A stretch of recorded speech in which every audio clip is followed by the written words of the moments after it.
Voilà, nous vous disons bonjour et bienvenue à Dossier du jour. Que faire pour consolider et capitaliser la confiance du chef de l'État envers la province du Congo central? C'est notre dossier d'aujourd'hui et pour vous en parler, nous recevons Monsieur Emmanuel Lando, notable Congo, qui intervient de plus en plus dans cette émission.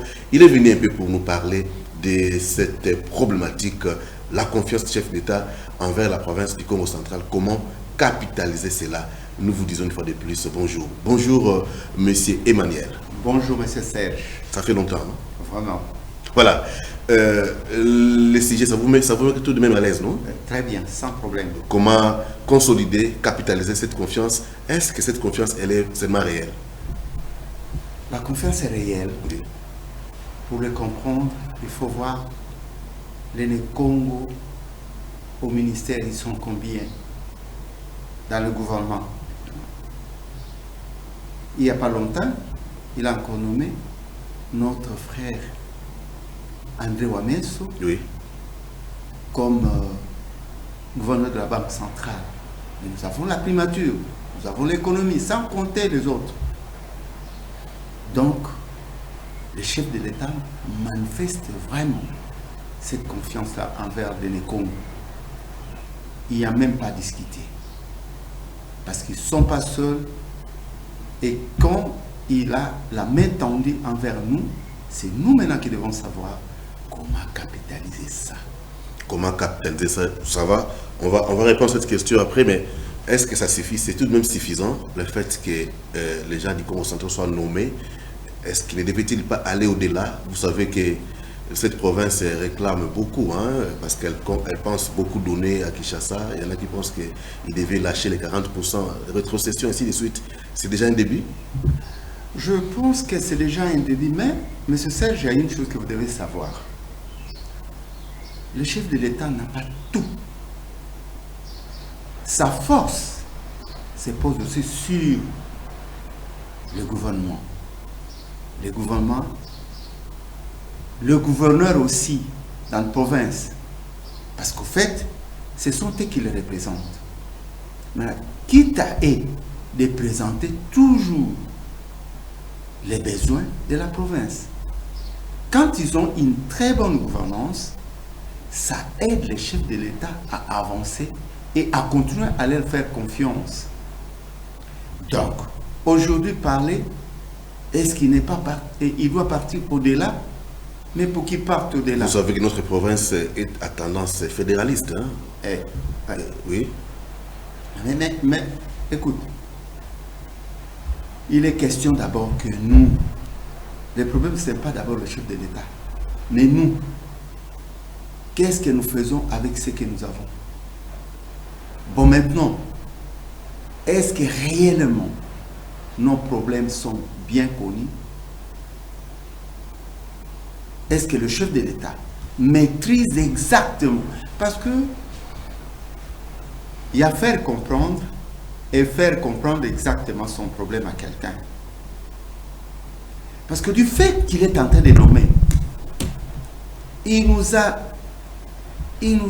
fait confiance. Qu'est-ce que nous lui avons donné d'extraordinaire? Parce que ce n'est pas aujourd'hui qu'il a commencé. Par exemple, Sondir Kaba, Oui. qui est devenu gouverneur De la Banque centrale. de la Banque centrale. C'est donné Congo, qu'il en avait depuis longtemps.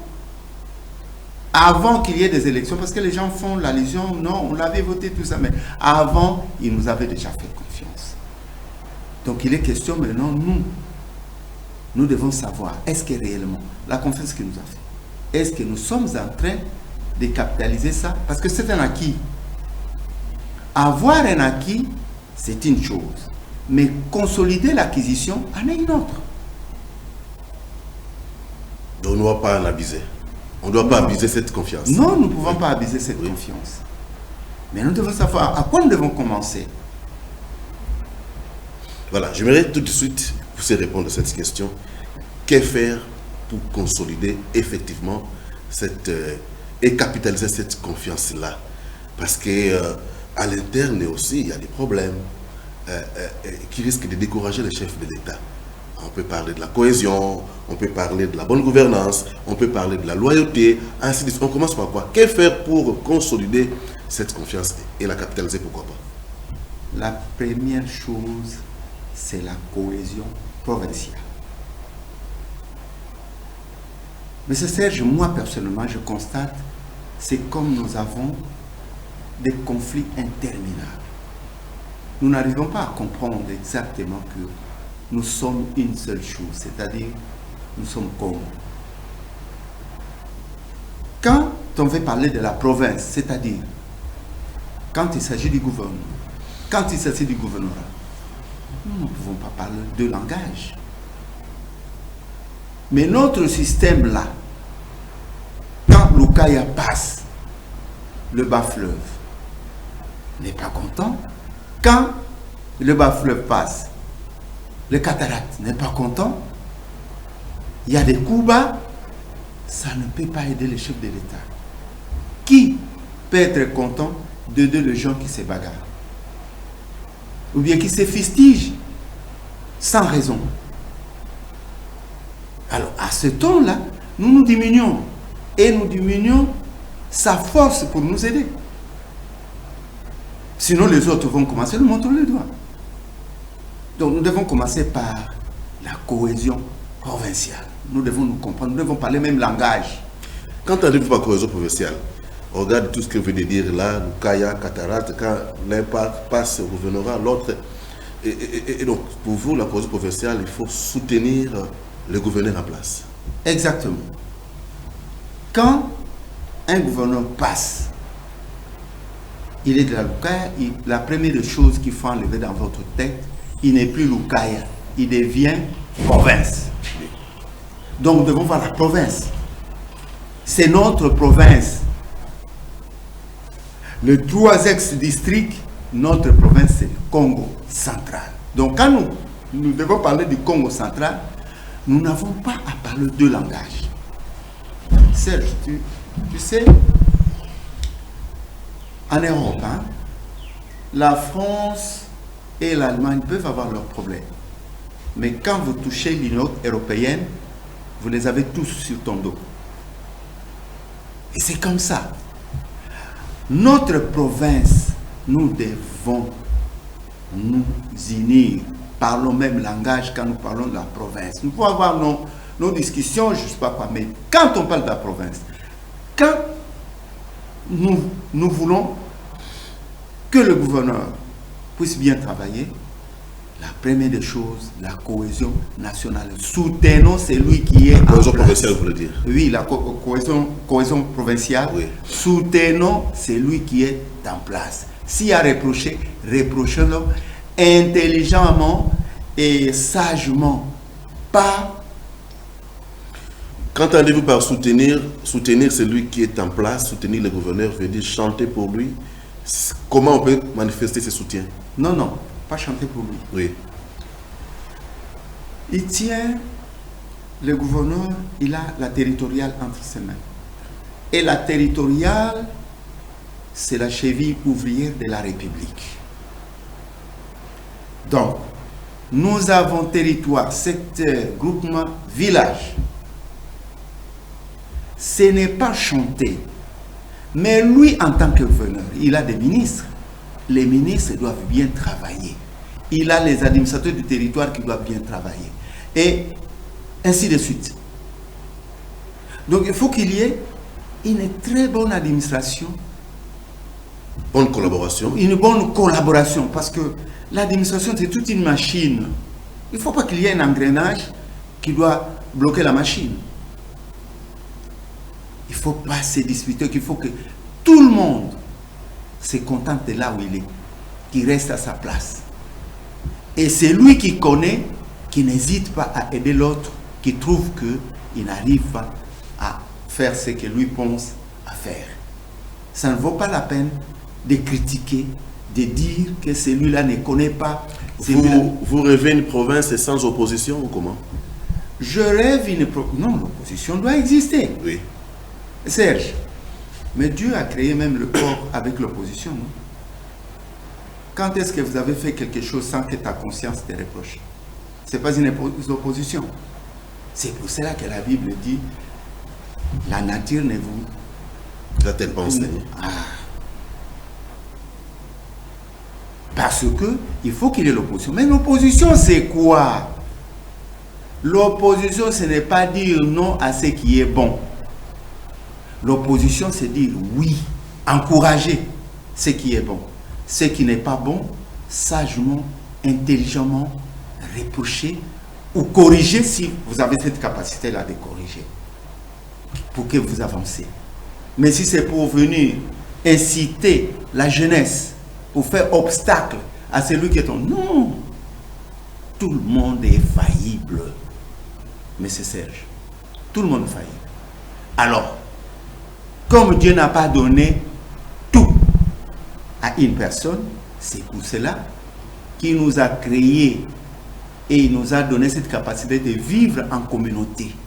Et pour bien vivre en communauté, il faut qu'il y ait une bonne cohésion. J'aimerais qu'on reste sur la cohésion provinciale comme parmi les principes ou facteurs pour avoir la confiance, maintenir la confiance du chef de l'État envers la province du Congo central. Il y a de plus en plus l'arrivée du chef de l'État on annonce de plus en plus. Tantôt il y a report, il doit venir au Congo central. C'est une opportunité de démontrer quoi? Notre cohésion ou bien nos divisions. Parce que pour certains, c'est une opportunité pour manifester tout ce qu'il y a comme division au Congo central. Croyez-vous que c'est une démarche qui va payer? Non.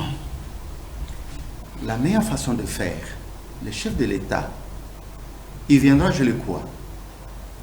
Mais il ne vient pas pour venir partager vos querelles. Il ne vient pas pour venir assister vos disputes.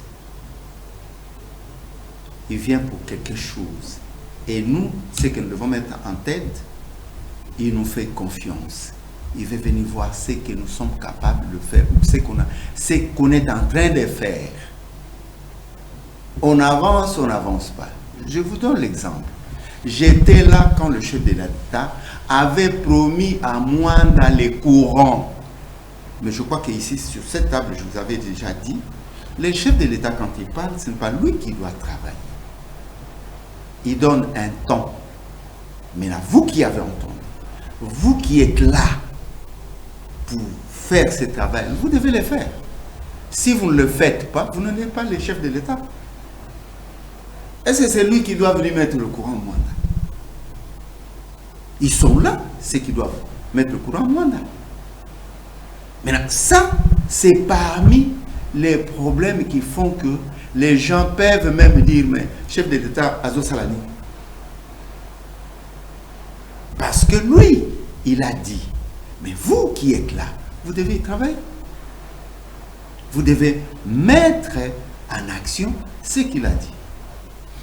Voilà, nous vous rappelons que votre dossier du jour aujourd'hui reçoit Mbouta Emmanuel Landou, notable Congo. Que faire pour consolider et capitaliser la confiance du chef de l'État envers la province du Congo central? C'est notre problématique d'aujourd'hui. Il est venu puis pour sensibiliser, conscientiser le peuple Congo par rapport à ce que le chef de l'État manifeste en plus envers les dignes fils Congo. Vous l'avez si bien dit, nous avons notre Premier ministre, nous avons également le ministre de l'économie. Nous attendons le remaniement évidemment. Et là, l'émission est réalisée avant les remaniements, soit à quelques jours avant les remaniements. Il y a également, on peut se permettre également de parler de M. Wameso. Vous croyez-vous qu'il est à sa place? Il a été directeur de cabinet adjoint, il va à la Banque centrale, il va se retrouver là-bas. Il peut donner mieux. Je le crois qu'il va donner mieux. Il est à sa place. M. Wameso est toujours aux finances. Okay. Bon, on lui a envoyé à la Banque centrale.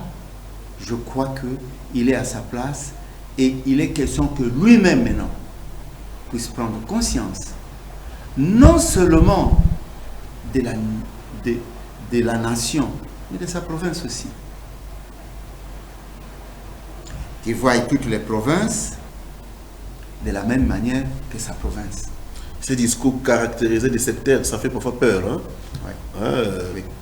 lorsque vous réclamez trop Amesso, vous réclamez trop Maman Premier ministre, ça frustre d'autres personnes, certaines personnes, je veux dire.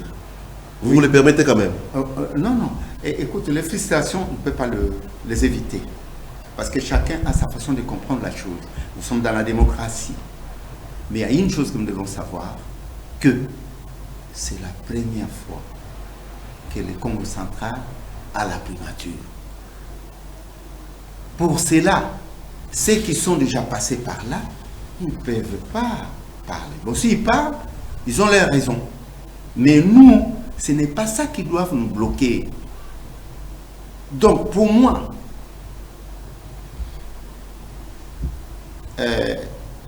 la Première ministre, ministre de l'économie, nous avons maintenant le gouverneur de la Banque centrale et les autres, la première des choses, eux, ils doivent être unis, ils doivent parler le même langage.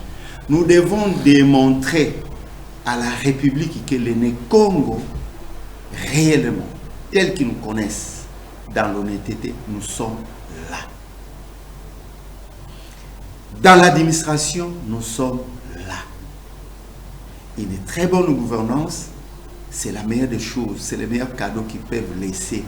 Et c'est ça qui fera que les autres viendront et prendront toujours l'exemple d'eux. C'est une façon aussi de capitaliser la confiance du chef de l'État, ou bien des chefs de l'État qui viendront plus tard, quand ils viendront constater que ceux qui ont mieux travaillé, ce sont les Congo, on ne manquera pas de postes. Voilà, vous avez parlé de la cohésion provinciale comme parmi les comportements que nous devons afficher envers les chefs d'État pour consolider ou capitaliser la confiance, sa confiance envers le Congo central. Il y a également la bonne gouvernance. C'est vrai, il nomme les gens du Congo central, mais lorsque dans sa province, au Congo central, il n'y a pas la bonne gouvernance, ça risque de décourager. Vous avez tout à l'heure parlé de Mwanda. Comment jugez-vous la gouvernance au Congo central? Elle est seulement de nature à encourager les chefs d'État à faire mieux. Jusque-là, il y a certaines choses qui ne sont pas faites. Je donne seulement l'exemple du Grand de Mwanda. Vous pensez que la population de Mwanda qui ont été promis par les chefs de l'État et qu'aujourd'hui, jusqu'à ces jours, le courant là n'est pas là, qu'est-ce qu'ils disent? Qu'est-ce qu'ils pensent? À ce temps-là, vous aidez qui? Est-ce qu'on va dire que nous prenons seulement ce secteur-là? Il y a la bonne gouvernance. C'est vrai, j'ai vu monsieur le gouverneur, il est en train de travailler. Mais le problème, c'est quoi? Aussi longtemps qu'il n'y a pas une bonne cohésion, il y a ceux qui connaissent le travail qui ne travaillent pas. Nous allons toujours vivre ce qu'on a vécu. Nous allons toujours parler d'une mauvaise gouvernance dans le Congo central. Pourquoi? Parce que le gouverneur n'est pas bien soutenu. Et lui-même, le gouverneur, je ne sais pas, quitte à lui de comprendre tel que je suis en train de parler, en tant que notable, là où il est par rapport à la cohésion provinciale. Tout tourne autour de ça. Tout tourne autour de ça. Tout tourne autour de ça. Ils doivent bien marteler là-dessus. Tous parlent le même langage quand on parle de la province. Maintenant, le chef de l'État viendra. Qu'est-ce qu'il va rencontrer? Qu'est-ce qu'il a demandé qu'on a fait? Est-ce que la population est bien administrée? La sécurité y est? Qu'est-ce qu'on a donné? Mais il se bat là-dessus. Hein. Il y a des réunions qui se tiennent par-ci, par-là. Peut-être, vous savez très bien que les criminels a beaucoup de facettes. Hein. Vous prenez telle stratégie, tel autre phénomène est né et ça échappe parfois. Monsieur Serge, on est né ici. Matadi n'a jamais eu une criminalité comme aujourd'hui. Les gens peuvent tout dire. Mais les criminels ne peuvent pas dépasser les services quand ils sont en œuvre Et quand on a vraiment mis en disposition, à leur disposition, ce qu'il faudra leur donner. Mais il y a une chose que M. Serge, bon, on ne peut pas vraiment parler, mais je souhaite d'abord mes condoléances à la famille de la police nationale, parce que nous avons perdu un grand général, le général Yahweh Bertin, que je connais personnellement. Il y a un problème ici dans le Congo central, je n'ai pas vérifié ailleurs, et que monsieur le gouverneur puisse les savoir. Il y a un problème d'effectif de la police ici. Il y a un problème des effectifs. Or, quand il y a déjà un problème des effectifs, mais vous allez toujours dire, mais la sécurité, mais les criminels doivent être traqués par qui? Par des policiers, par des services. Mais quand il y a moins de policiers et que le temps est, ça sera difficile. Je vous donne l'exemple. Qu'il aille un jour, qu'il puisse s'arrêter à Minkelo, qui demande il y a combien de policiers pour le secteur de la nuit. Si je ne me trompe pas, il n'y a que 3 ou 4. Tous les secteurs. Tous les secteurs, qui a plus de 50 villages.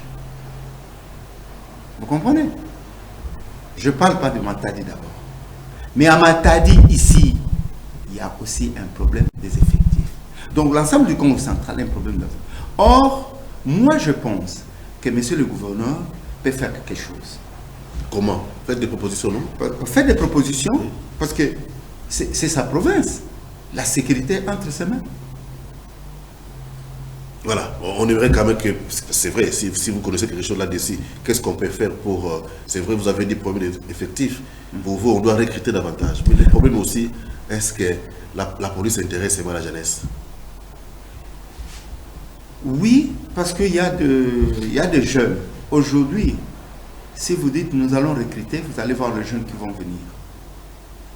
Ça intéresse. Bon, si la jeunesse pouvait se décourager auparavant, c'est par rapport à certaines conditions. Mais chaque province doit avoir une politique, non, de fonctionnement. Quand je parle des effectifs, oui, j'insiste bien. Quand il n'y a pas assez de policiers et que l'étendue n'est pas couvert par cette police-là, vous allez toujours voir que les criminels, ils ont plusieurs stratégies parce qu'ils ont des places où ils peuvent se cacher facilement. Mais si la police couvre le tandis, les criminels, ils ont des difficultés à continuer à œuvrer. Voilà, ça c'est technique. Oui. On va faire ça dans d'autres émissions. Que faire pour consolider la confiance, soit capitaliser la confiance du chef de l'État envers la province du Congo central? C'est ce que nous avons remarqué depuis un certain temps. Et il porte la province du Congo central en nommant ses fils. Et au retour, il faut manifester également la loyauté. La loyauté envers le chef de l'État, ça peut également être considéré comme une stratégie pour maintenir cette confiance-là. Exactement. La loyauté, c'est bien bon. Mais c'est comme je vous ai dit, la base de tout ça, c'est votre cohésion. Parce que quand vous parlez même langage, vous allez bien travailler. Et quand vous travaillez bien, vous manifestez la gratitude envers le chef de l'État qui vous font confiance. Et le chef de l'État, quand il va descendre, quand il vient, ce qu'il va voir ici, surtout, quand il voit que vous êtes dans sa vision, c'est une reconnaissance. Vous n'êtes pas danser pour lui. Mais quand il voit ça, il sent que ces gens sont dans ma vision et qu'ils travaillent réellement pour la population. Il faut une forte mobilisation. Il faut des foules nombreuses. Les foules nombreuses, une forte délégation, population, c'est une bonne chose. Mais si les gens doivent venir nombreux, comme d'habitude, excusez-moi, M. Serge, je vais vous le dire, parfois on est en train de faillir quelque part. Mais qu'est-ce qu'on fait? Nous voulons soudoyer le jeu pour venir accueillir. Ce n'est pas ça. Souvent, on les fait aussi parce que ceux qui sont mécontents du gouverneur également mobilisent pour venir insulter, pour venir huer peut-être. C'est pourquoi notre camp aussi s'est dit, nous également devons mobiliser pour étouffer. Mais justement, Oui. c'est ces chefs de camp-là, je suis en train de parler aux chefs de camp-là qui ont l'habitude, quand on veut parler de la province, parce que les chefs de l'État de sang, ils viennent à la province. Nous allons parler province. Alors, s'il y a des gens qui doivent inciter la jeunesse, cette tête-là qui incite la jeunesse pour venir contrecarrer certaines actions, des bonnes actions qui doivent être posées, qui cessent. Ce n'est pas ça la cohésion. Et quand on fait ça, on n'aide pas les chefs de l'État, on n'aide pas non plus la province. On n'aide pas la population. Parce que la fois passée, j'avais vu, ce sont de mineurs qu'on est en train d'utiliser. Le mineur. Mais ça ne va pas. Le Congo n'est pas comme ça. Un Congo est intelligent, il est sage, il discerne. Le Congo. Donc, qui cesse d'inciter ou bien d'amener la jeunesse au manque de sagesse qui n'a jamais existé dans le Congo central. J'ai bien précisé, l'opposition doit exister parce que Dieu a créé même le corps humain avec une opposition. Mais ce n'est pas pour venir embrouiller ce qui ne peut pas être embrouillé. Voilà, je vais vous donner le temps, ne fût-ce qu'une minute pour un peu conclure l'émission. Qu'est-ce que nous pouvons retenir par rapport à notre thème d'aujourd'hui, la confiance des chefs de l'État, comment la consolider, pourquoi pas la capitaliser au niveau du Congo central. Ce que nous devons maintenir d'abord, la première des choses, j'insiste encore sur la cohésion provinciale. Ce sont nos discussions internes. Parce que ça ne nous donne rien, ça nous affaiblit. Et quand ça vous affaiblit, c'est lui qui vous aide, vous ne donnez plus la possibilité de vous aider. Parce qu'il sera indexé à un certain niveau. Oui, mais ces gens-là que vous regardez, ça affaiblit aussi sa force. Il est question d'abord que nous soyons unis. Parlons même langage quand on parle de la province. Là où il y a les hommes, il ne manque pas de problèmes. Mais que nos problèmes terminent sagement. Voilà, merci. Vous avez compris que c'est notre... là, c'était les derniers propos de notre invité. Il s'agit de M. Emmanuel Landou, notable Congo, qui est venu un peu répondre à cette question. Que devons-nous faire pour consolider, capitaliser cette confiance manifeste que les chefs de l'État placent de plus en plus au Congo central. Il a fait ses analyses. Un grand merci à vous, monsieur Emmanuel Landou. Merci. Vous habitez Kinshasa de plus en plus. Oui. Vous venez à Matadi, vous venez à Songololo. Oui. Pour un peu voir ce qui se passe chez vous. Exactement. Merci beaucoup. Merci. Un grand merci également à Jancy Kissoko qui nous a réalisé. On se retrouve très prochainement. Au revoir. Au revoir.